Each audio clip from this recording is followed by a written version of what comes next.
Hey, everybody. Good morning. Good morning. I'm Eva Medilek, and I want to take a moment to welcome all of the new people who have joined this group, The Intimacy of Race, on Facebook, and anybody who may be watching on YouTube right now. Uh, I don't always get a chance to welcome new people as they come in because Facebook has changed their notifications to notify me when new people have joined the group. So, with that being said, if I didn't do a welcome post that included your name, my apologies, and consider this your official welcome to the Intimacy of Race. So it's been a rough week. It's been a tough week, tough couple of weeks, if you will, between the shootings in Buffalo and the shootings of these innocent school children in Texas. It's been a lot emotionally for a lot of people in our country and beyond to um, to handle, to digest, to make sense of it all, because most of it doesn't make sense.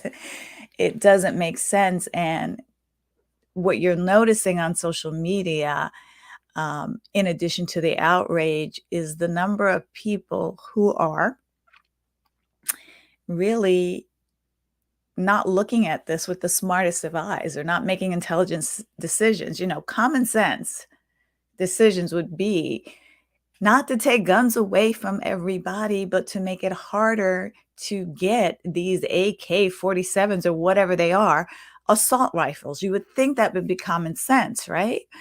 But then you go on Facebook and maybe you make a post about it, or you just want better background checks or something that would protect us more, protect our lives more than our power. You want your right to own guns, but you also won't give women a right to choose what they do with their bodies. It just doesn't make any common sense for me. Because it involves lives, and what I'm hearing people say is pretty much the life of an unborn has more value than the life of the born. And that's what the problem is with this country. There are children being born into this world who are not being nurtured and taken care of, and it's putting their lives at risk. Now, I'm not pro-abortion, I'm not anti-abortion. What I am is pro a woman's right to choose when, if, how, and where if she ever becomes a mother. It's her right to choose. But we also have a right in this country to send our children to school and be safe.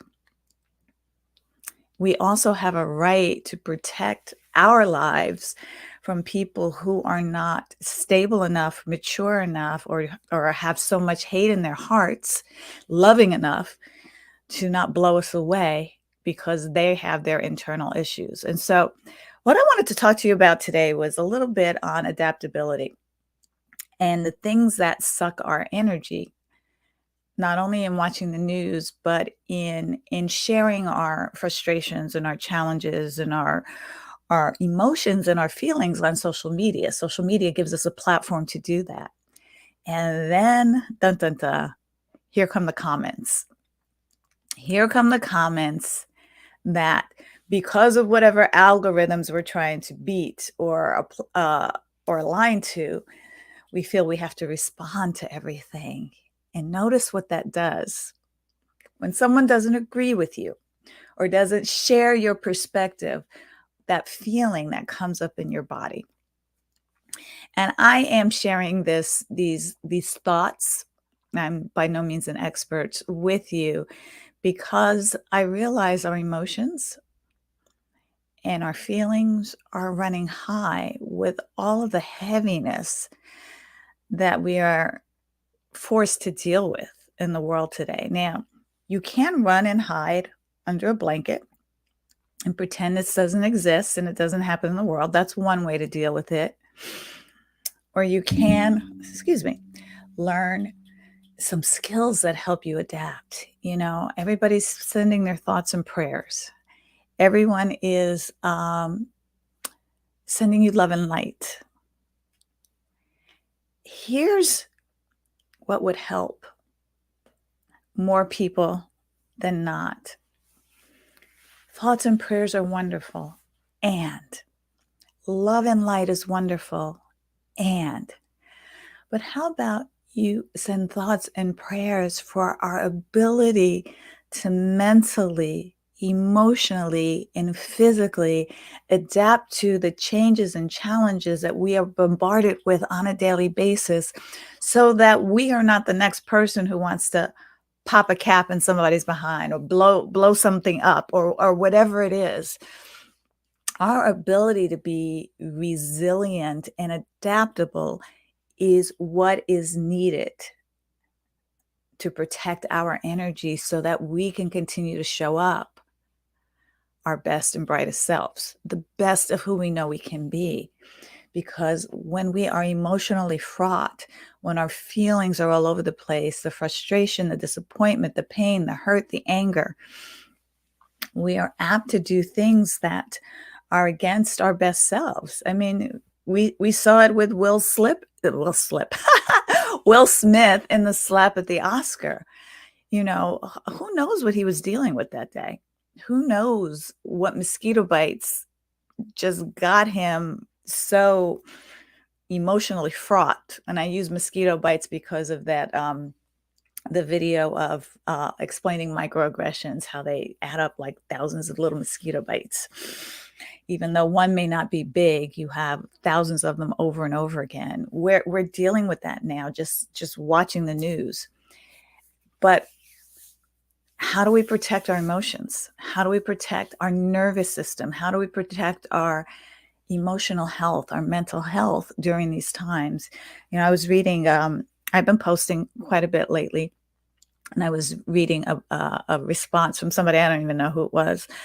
And it was literally some of the dumbest crap I ever heard in my life. And I had a choice to make in that point. Do I engage with this imbecile? Do I engage with this imbecile to try to shift their perspective? Or do I choose to protect my health and well-being? And you know what? Everyone has a right to their opinion. That's why we live in a country that gives us that right to have an opinion. But it's not my responsibility to engage with every idiot on the face of the earth. And I say that tongue in cheek, but if you see the thread, you would see it's one of the most idiotic exchanges ever. And it was, you know, literally about the assault weapons, the AK-47s. You do not need a rifle like that to protect yourself in your own home. And this person said something, anything could be used as an assault weapon. Yes, and I can probably survive a lot of those. If somebody hit me over the head with a bucket, that's an assault weapon. I could probably survive that. I cannot survive somebody riddling my body with bullets in a AK-47 high-speed, high-powered assault weapon. It's just not possible. And the whole point of this woman's post was she's about being smart and being educated when she was saying literally the dumbest things on the face of the earth to me. And, you know, I thought, like, how do I engage in this woman and have her see a different perspective? And at this moment in my life, I don't. I don't know who she is. She's not a friend of mine. She's not a family member. So for me, she is not worth any energy I have to expend on her because she doesn't have that relationship with me to listen to me, to be willing to hear me.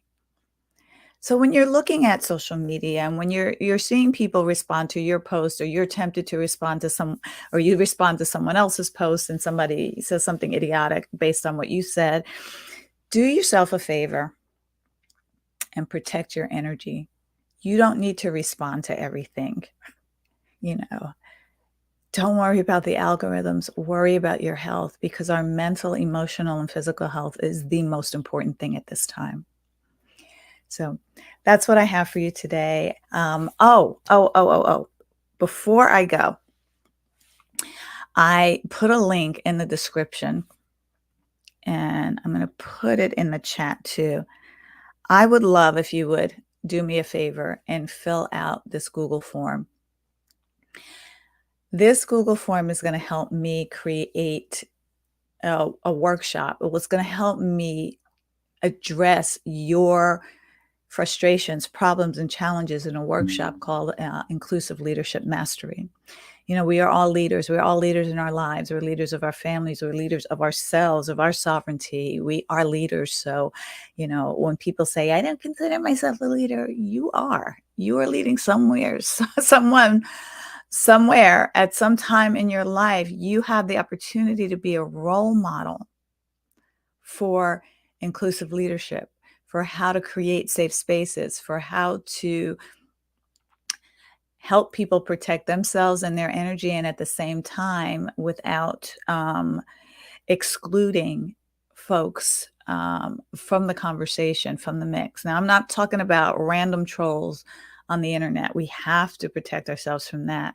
But I'm talking about your circle of friends, your coworkers, your clients, your managers, your associates, whatever line of business that you're in. How can you be a role model for inclusive intelligence and leadership in your life? How can you move conversations that are stuck and stagnant with people wanting to be right and righteous about their point of view? How can you have that skill to move those conversations forward in a collaborative way that everybody gets to agree on? We all want to come together and be safe, right? I can't imagine people wanting this separation to continue to happen when it comes to race and racism and hate and politics and religion. And don't get me started on religion, because these Bible-toting people, and I don't mean everyone, but I mean the ones who are remind me of the Klan going to church and being the most Bible Belt people in the world, and making themselves judges in God's stead. You know, I don't think God needs you to bring down judgment on people. I think we get to leave that up to Him, because there's so many people who worship differently and have different beliefs. And this right and righteous, that I'm right and I'm the only one, is what's causing a lot of the problems we have today, and having people commit crimes of hate because of that. And anyway, I'm starting to rant here and spin out into a rabbit hole, but we get to not protect ourselves. We get to protect ourselves so that we can show up as role models for others. And sometimes talking ad nauseum about your point of view is not enough to convince people, but who you are being and how you are showing up, and the right questions that you ask to have people look for solutions instead of getting stuck in the mud of the problem. So I hope this gave you some insights, to just some things to think about. I hope you will fill out the Google form that I put in the chat, so that I can have a better understanding of how to serve you better. I appreciate your time with me today, and I will talk to you next week. Have a great weekend, everybody. Bye.